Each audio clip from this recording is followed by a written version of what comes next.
আপনি যদি বিপরীত দিকে গোসল করান তাহলে তাকে একটা ধুয়ে দিন। অনেক বড় শক্তিশালী ছিল, কিন্তু গোসল দেওয়ানোর সময় কোনো শক্তি নাই, সব শেষ। এক সেকেন্ডে সমস্ত অহংকার, সমস্ত তাকাব্বুরি ক্ষমতা এক সেকেন্ডে শেষ।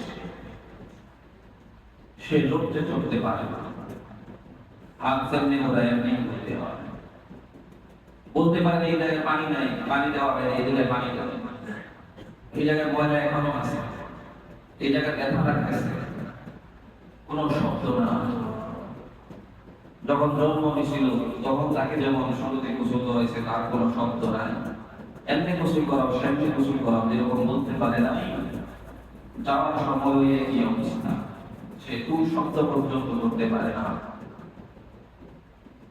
এরপরে তাকে কবরে রাখা, যত প্রসেস আছে কোন প্রসেসে আর সে টু শব্দ করতে পারে না। এটাই জীবনের ইতিহাস শেষ। কিন্তু আমি কি রেখে গেলাম, কি করলাম, এটাই ইতিহাসের পাতায় লেখা থাকবে। এজন্য সময়কে মূল্যায়ন করতে হবে। আমি সময় কিভাবে অতিবাহিত করতেছি, আমার সময় কিভাবে যাচ্ছে। সময় আল্লাহর দেওয়া সবচেয়ে বড় নিয়ামত, আর সেই নিয়ামতের আমরা সবচেয়ে বেশি নাশকরিয়া করি। সময় পাইছে তো অন্যায় করতেছে, সুযোগ পাইছে তো অন্যায় করতেছে, সময় পাই আপনার গুনাহ শুরু হয়ে গেল। অথচ এটা আল্লাহ তাআলা সুযোগ দিয়েছিলেন, তোমাকে সময় দেওয়া হয়েছে, একটা টাইম দেওয়া হয়েছে,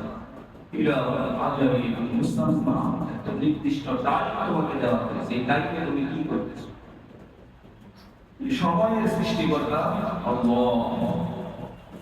এজন্য আল্লাহ বলেছেন ইন্না ফি খালকিস সামাওয়াতি ওয়াল আরদি ওয়া ইখতিলাফিল লাইলি ওয়ান নাহার লাআয়াতিন লিউলিল আলবাব।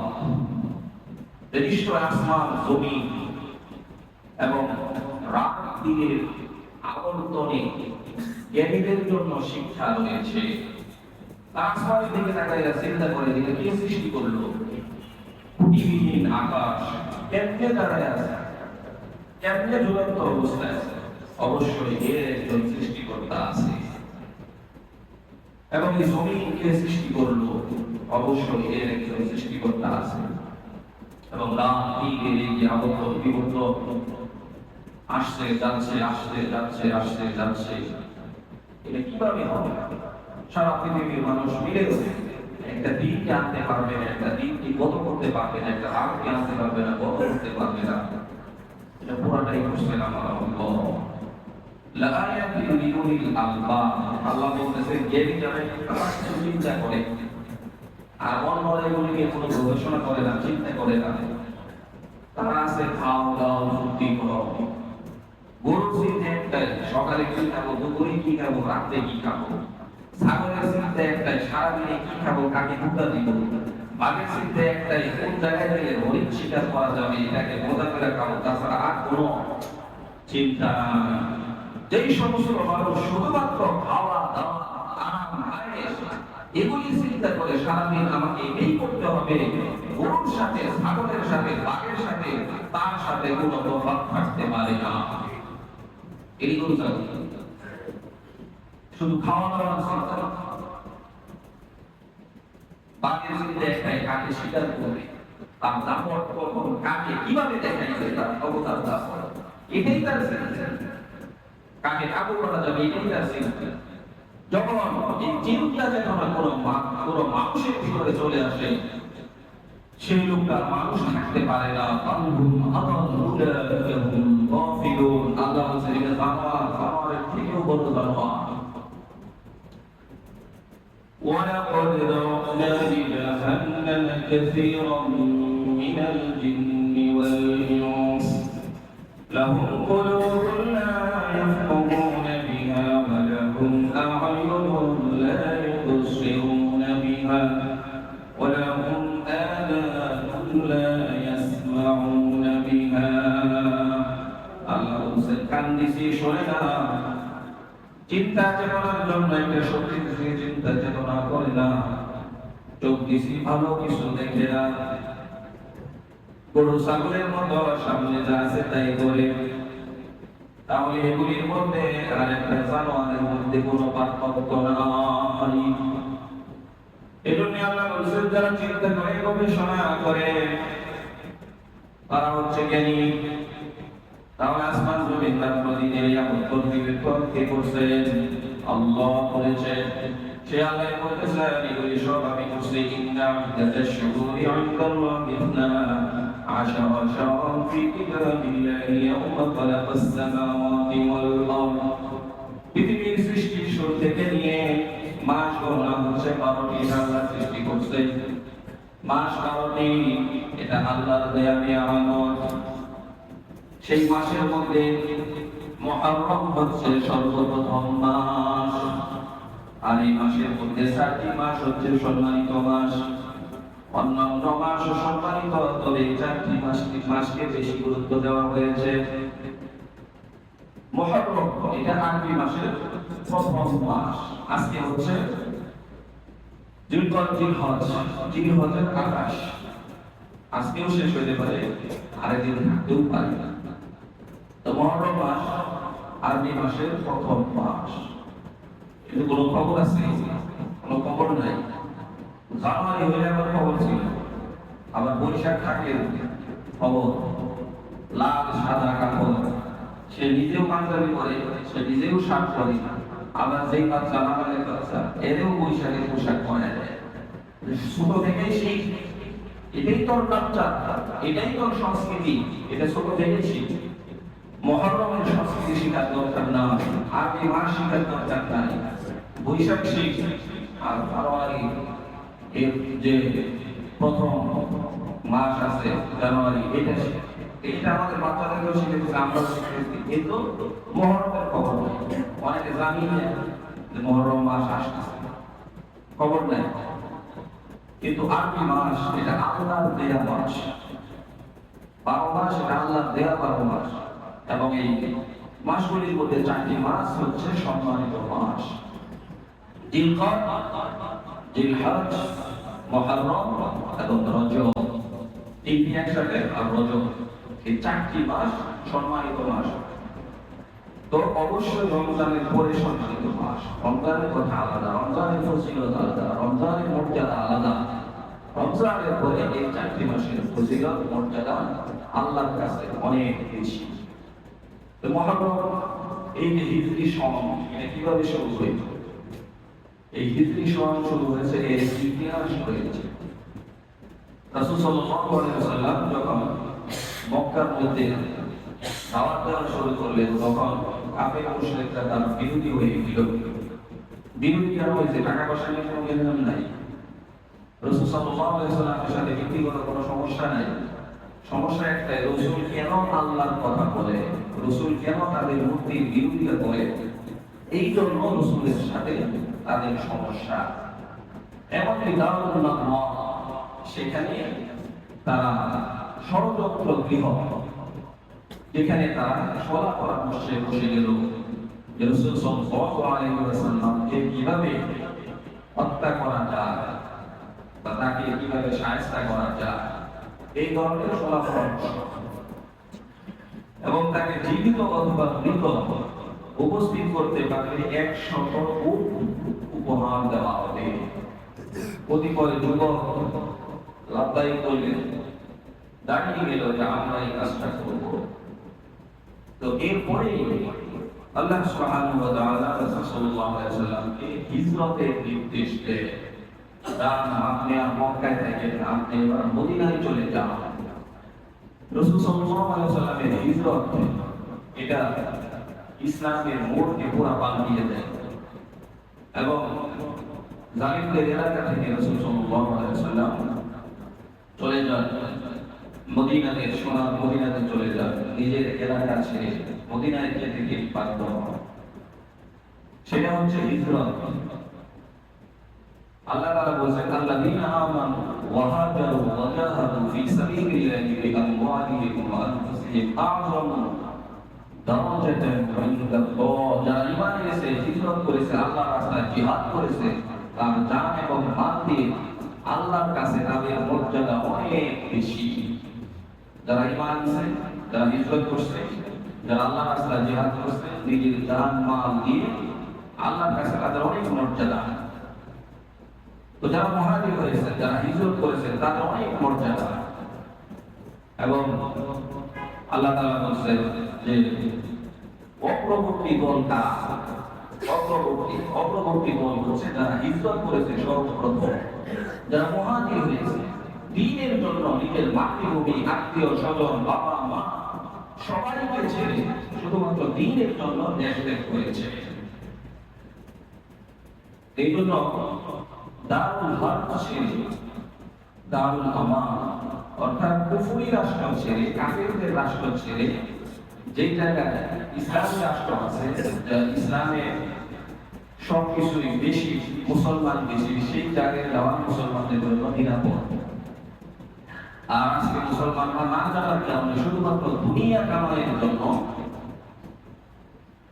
যেখানে নামাজ পড়া সহজ, সবকিছু করা সহজ, আল্লাহ বলা সহজ, আল্লাহর নাম বলা সহজ, ইবাদত করা সহজ, সেই জায়গা বাদ দিয়ে কাফেরদের রাষ্ট্রে যাওয়ার জন্য সিরিয়াল।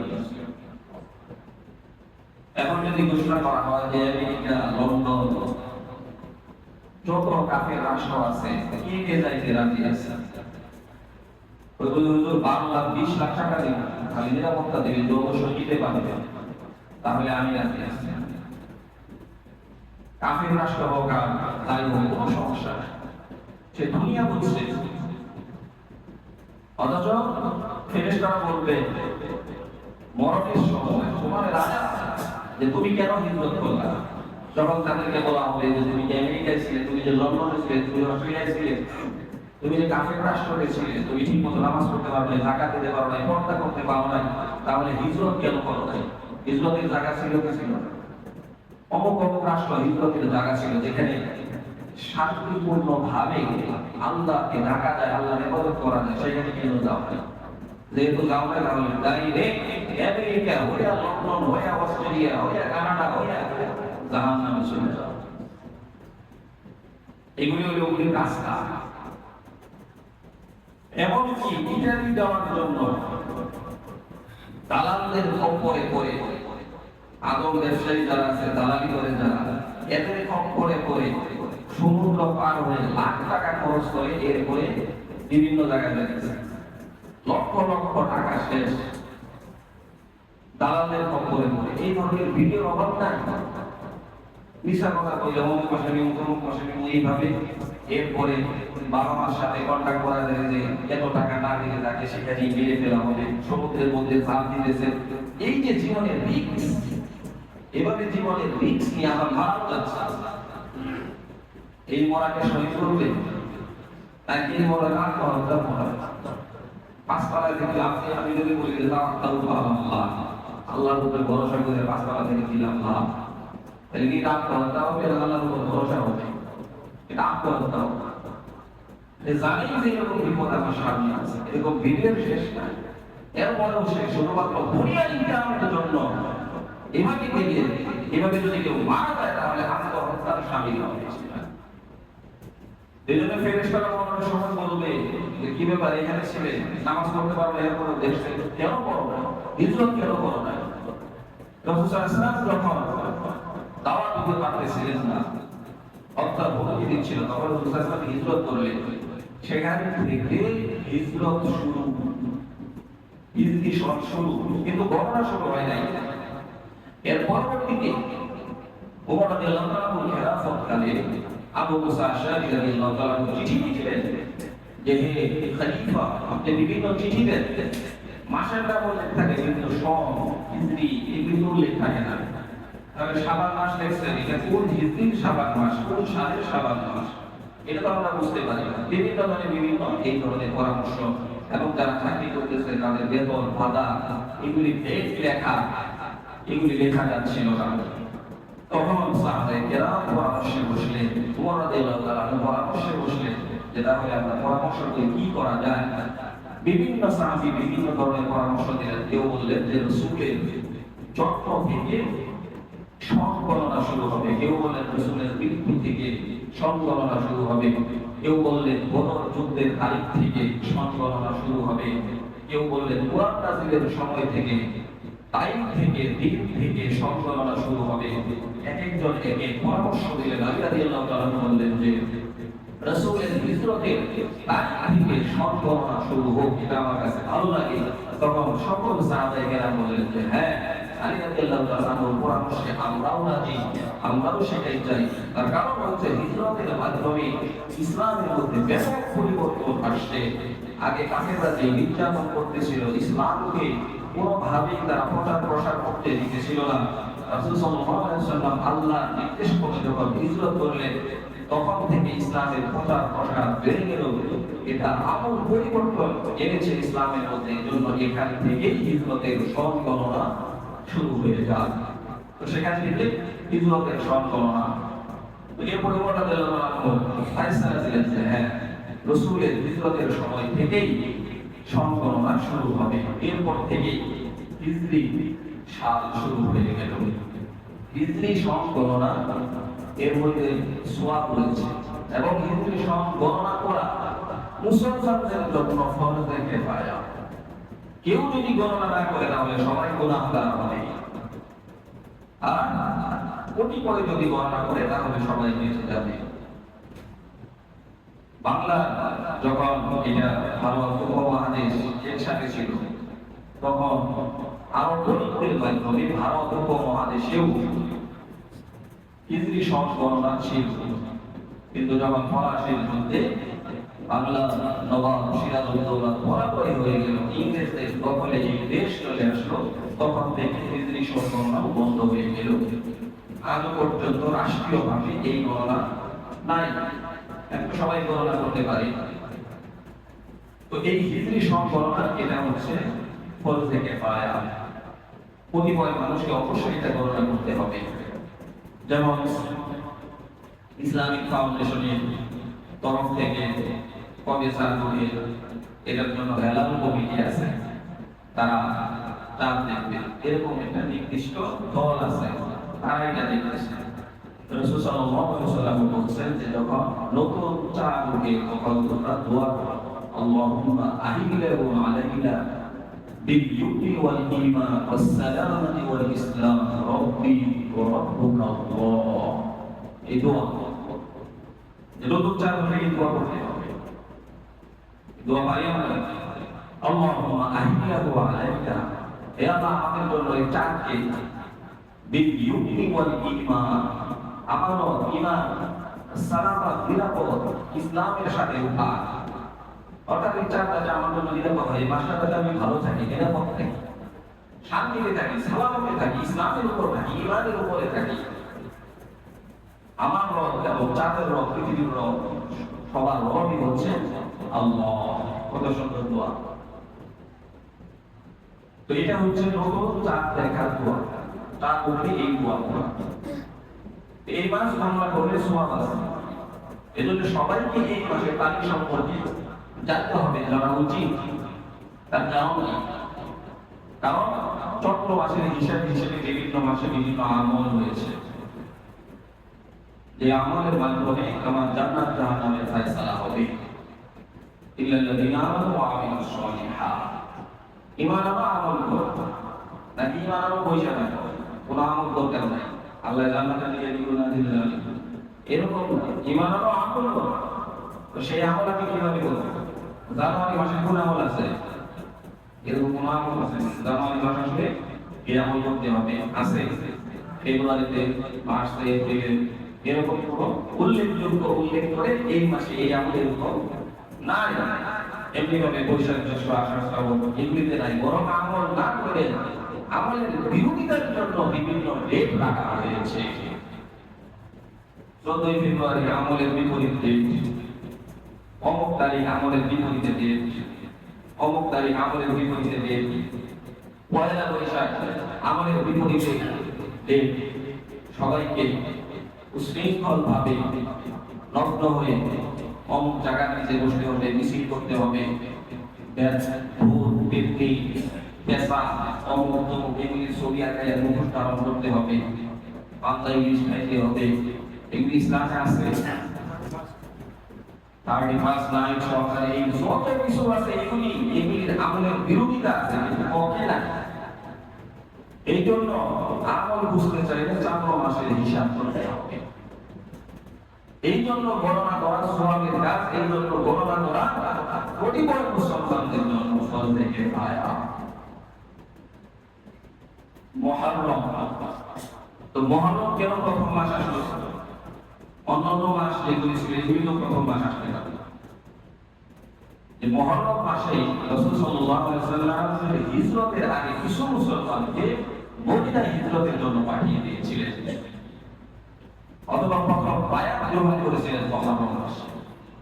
সেই হিসেবে মুহররমকে প্রথম মাস বলা হয়েছে। আর আরেকটি হিসাব হচ্ছে যে শাবানে আমরা ইবাদত করলাম, রমজানে রোজা রাখলাম, ইবাদত করলাম, তারাবি করলাম, এবং রমজানে বিভিন্ন জায়গাতেই যাকাত প্রদান করা হয়। এরপরে শাওয়ালে রোজা রাখলাম, এরপরে জিলহজে হজ করলাম, কুরবানি করলাম। তাহলে মোটামুটি এই আমলের এই সিস্টেমটা শেষ। এখন থেকে আবার মুহররম শুরু। সেই হিসেবে মুহররমকে প্রথম মাস রাখা হয়েছে। মুহররম হচ্ছে আরবি মাসের প্রথম মাস। আরবি 12 মাস, 1 নাম্বার মুহররম, 2 নাম্বার সফর, রবিউল আউয়াল, রবিউল সানি, জমাদুল উলা, জমাদুল সানি, রজব, শাবান, রমজান, শাওয়াল, জিলহজ, জিলহজ, আবার মুহররম। এটা মুখস্থ করে রাখবেন যে আরবি 12 মাসের নাম আমার জানা দরকার। মুহররম, সফর, রবিউল আউয়াল, রবিউল সানি, জমাদুল উলা, জমাদুল সানি, রজব, শাবান, রমজান, শাওয়াল, জিলহজ, জিলহজ, আবার মুহররম। জানুয়ারি, ফেব্রুয়ারি, মার্চের কিন্তু এমনি মুখস্থ। যদিও বৈশাখ জ্যৈষ্ঠ করতে গিয়ে অনেকে ঝামেলায় পড়বে, আমরা খাঁটি বাঙালি, বাংলার অন্য যুদ্ধ গোষ্ঠী, কিন্তু বৈশাখ জ্যৈষ্ঠ অনেকেই সিরিয়াল বলতে পারবে না। কিন্তু আমি আমাকে বলতে হবে মুহররম, সফর, রবিউল আউয়াল, রবিউল সানি, জমাদুল আখের, জমাদুল সানি, রজব, শাবান, রমজান, শাওয়াল, জিলহজ, জিলহজ, এই মাস আমাদের গণনা করতে হবে। মুহররমের অনেক ফজিলত রাসূল সাল্লাল্লাহু আলাইহি ওয়াসাল্লাম বলেছেন, আবু হুরায়রা রাদিয়াল্লাহু তাআলা থেকে বর্ণিত, আফদালুস সিয়াম বা'দা রমাদান শাহরুল্লাহিল মুহররম ওয়া আফদালুস সালাত বা'দাল ফারিজা সালাতুল লাইল। আল্লাহর নবী বিশ্বনবী মুহাম্মদ আরবি রাসূলুল্লাহ সাল্লাল্লাহু আলাইহি ওয়াসাল্লাম বলেছেন, আফদালুস সিয়াম বা'দা রমাদান শাহরুল্লাহিল মুহররম। সর্বশ্রেষ্ঠ রোজা হচ্ছে রমজানের রোজার পরে মর্যাদার রোজা, সম্মানিত রোজা, ফজিলতের রোজা হচ্ছে শাহরুল্লাহিল মুহররম, মুহররমের রোজা।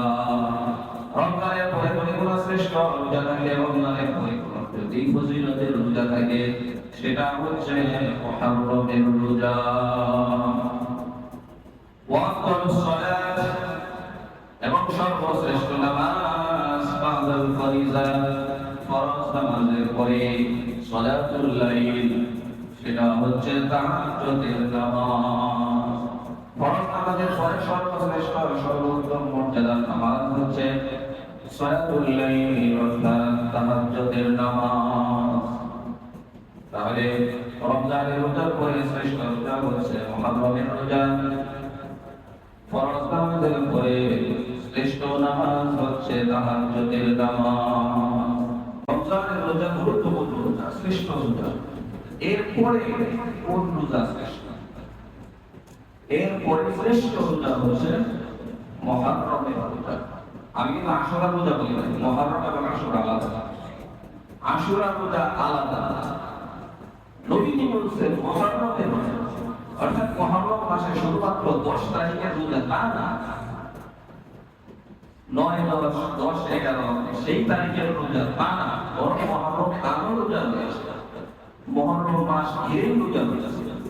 তোমরা মুহররম মাসে রোজা রাখো, কারণ মুহররম মাসে যে কোনো দিন রোজা রাখলে রমজানের রোজার পরে সেটাই হবে শ্রেষ্ঠ রোজা। এই জন্য শ্রেষ্ঠ রোজা রমজানের পরে সেটা হচ্ছে মুহররমের রোজা। আফদালুস সিয়াম বা'দা রমাদান শাহরুল্লাহিল মুহররম, আফদালুস সালাত বা'দাল ফারিজা সালাতুল লাইল। নবীজি বলেছেন রমজানের পরে শ্রেষ্ঠ রোজা হচ্ছে মুহররমের রোজা। আশুরার রোজার অনেক ফজিলত। আশুরার সামনে আসতেছে সিয়ামু ইয়াউমি আশুরা আহতাসিবু আলাল্লাহি আইয়ুকাফিরা সানাতাল্লাতী ক্বাবলাহু। নবীজি বলেন আশুরার রোজার ফজিলত হচ্ছে পিছনের বছরের গুনাহকে আল্লাহ তাআলা মাফ করে দিবে। সুবহানাল্লাহ। অসুবিধা মনে হলো পিছনে কোনো গুনাহ করি নাই, আল্লাহ মাফে আর কি করবো নাকি? পিছনের এক বছরের গুনাহকে আল্লাহ মাফ করে দিবে। তবে কোন গুনাহ? সুদ খাইছি সেই গুনাহ না, জিনা করছি, আল্লাহ সম্পর্কিত যে সমস্ত গুনাহ আছে, আল্লাহর হক সম্পর্কিত যে সমস্ত গুনাহ আছে, সেই সমস্ত গুনাহ এক বছরের যা আছে আল্লাহ সব মাফ করে দিবে। বান্দার হক কইরা খাইছি, বান্দার অধিকার নষ্ট করছি, বান্দার সাথে যত ধরনের লেনদেন আছে এগুলি পরিশোধ করে দেয়, এইটার গুনাহ আল্লাহ তাআলা মাফ করবেন না।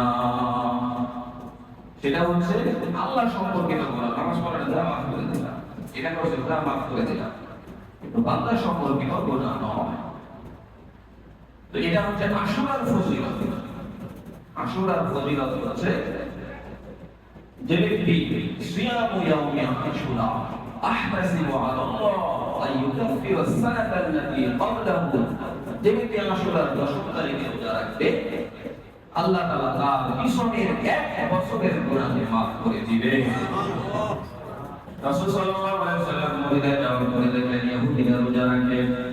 নবীজি জিজ্ঞেস করলেন কিসের রোজা? ইহুদিরা বলল আমরা এই দিন রোজা রাখি শুকরিয়া জানার কারণ হচ্ছে মুসা আলাইহিস সালামকে জালিম ফেরাউনের হাত থেকে মুসা আলাইহিস সালাম এই দিন মুক্তি পেয়েছেন, মুক্তি পেয়েছেন। এর শুকরিয়াটা আমরা মুসা আলাইহিস সালামের উম্মত যারা আছে তারা রোজা রাখি। নবীজি বললেন তাদের থেকে আমরা আমার কাছে মুসা আলাইহিস সালাম আমার বন্ধু, মুসা আলাইহিস সালাম আমার আরো প্রিয়, আমাদের আরো কাছে, এই জন্য আমরাও সেই দিন রোজা রাখবো। তবে তাদের সাথে বিরোধিতা করে আমরা রোজা রাখবো। তারা আসলে রোজা রাখে একদিন, আমরা একদিন রাখবো না, আমরা 9-10 রাখবো অথবা 10-11 রাখবো। অর্থাৎ তারা রাখে একদিন, আমরা রাখবো 2 দিন। তাহলে আসলে রোজা রাখতে হবে 2 দিন। কেউ যদি না পারে সমস্যা, তাহলে একটা সে রাখতে পারে, সমস্যা নাই, রাখলে গুনাহ হবে এরকম কোনো কিছু না, রাখতে পারে। আশা করছেন যে আমি যদি থাকি তাহলে 2 দিন রোজা রাখবো, তাহলে 9-10 অথবা 10-11। যেহেতু এখনো মাস শেষ হয়ে যায়, এই জন্য বলা যাচ্ছে না, 16-17 হতে পারে অথবা 17-18 হতে পারে, একদিন আগ-পিছ হতে পারে, সেটা চাঁদ দেখার পরে বোঝা যাবে। তো আসলে রোজা এরকম ফজিলত। আজকে মুহররমকে ঘিরে আমাদের সমাজে নানান ধরনের কুসংস্কার প্রতিষ্ঠিত হয়ে আছে। আশুরাকে ঘিরে আশুরার কথা শুনলেই, মুহররমের কথা শুনলেই ডাইরেক্ট সব কিছু ভেদ করে, সব আমল ভেদ করে ডাইরেক্ট ইরাকের কারবালা চলে যায়। ডাইরেক্ট কারবালা, কোনো কথা নাই। কারবালা আগে নাকি মুহররম আগে? মুহররম আগে। মুহররম কবে আল্লাহ ঘোষণা করছে? এরপরে রাসূল সাল্লাল্লাহু আলাইহি ওয়াসাল্লাম কত মুহররম পার করছে, এর মধ্যে তো কারবালা ছিল না। কারবালার ইতিহাস তো আরো অনেক পরের ইতিহাস, হুসাইন রাদিয়াল্লাহু তাআলার ইতিহাস। বড় মুহররমের আশুরা ওই দিন হুসাইন রাদিয়াল্লাহু তাআলা শহীদ হওয়ার কারণে হুসাইন রাদিয়াল্লাহু তাআলার মর্যাদা বেড়ে গেছে। ওই দিন ইন্তেকাল, শহীদ হওয়ার কারণে হুসাইন রাদিয়াল্লাহু তাআলার শহীদের কারণে মুহররমের আশুরার মর্যাদা বাড়ে নাই, কারণ আগে থেকেই তো সেই দিন ছিল। কিন্তু কিছু লোক আছে আমাদের দেশে, সারা বিশ্বব্যাপী যেখানে শিয়া আছে, তারা মুহররম আসলেই হাই হুসেন, হাই হাসান, হাই আলী, হাই ফাতেমা এগুলি করে করে বুক চাপড়াইতে থাকে, নিজের শরীরের মধ্যে আঘাত করতে থাকে। নানান ধরনের খিচুড়ির আইটেম তৈরি হয়, কাজিয়া মিছিল হয়, নানান ধরনের অপসংস্কৃতি, যেটা ইসলাম কোনোভাবেই সাপোর্ট করে না। শিয়ারা এটা করে, এবং আমাদের বাংলাদেশেও এটা হয়, কাজিয়া মিছিল, এবং সেটাকে উপলক্ষ করে নানান ধরনের তারা বিভিন্ন মিছিল করে। এই মিছিলের মধ্যেও দেখবেন কি কি ধরনের ছবি আছে, যেগুলি বৈশাখের ছবির সাথে অনেকটাই মিল। এগুলি ইসলাম কিভাবে সাপোর্ট করে? শিয়ারা এগুলি করে। এই জন্য আমাদের এই জায়গায় অবশ্যই সবকিছু জানা থাকতে হবে যে আমি মহরমকে ঘিরে কি করব। মহরমকে ঘিরে আমরা রোজা করব। একটা হলো মহরম মাসের রোজা, একটা হচ্ছে আশুরার রোজা। এরপরে হচ্ছে মহরমকে ঘিরে আমরা তওবা করব।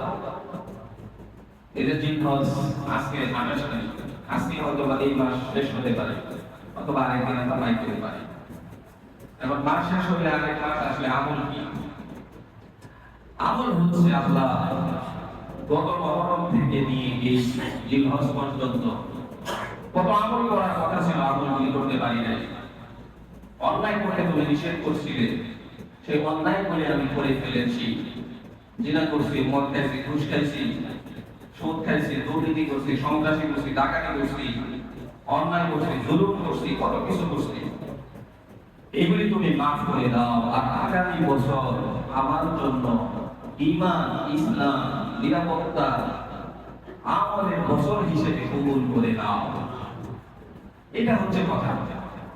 যে আমি কি করলাম পিছনে, এগুলির জন্য আফসোস করা, অনুতপ্ত হওয়া, আর আগামী বছর আমি যাতে ভালো করতে পারি, বেশি বেশি নেক আমল করতে পারি, এটার সুযোগ যে আল্লাহর কাছে তাওফিক চাওয়া, আমি যাতে ভালো কাজগুলি করতে পারি, নেক আমল করতে পারি।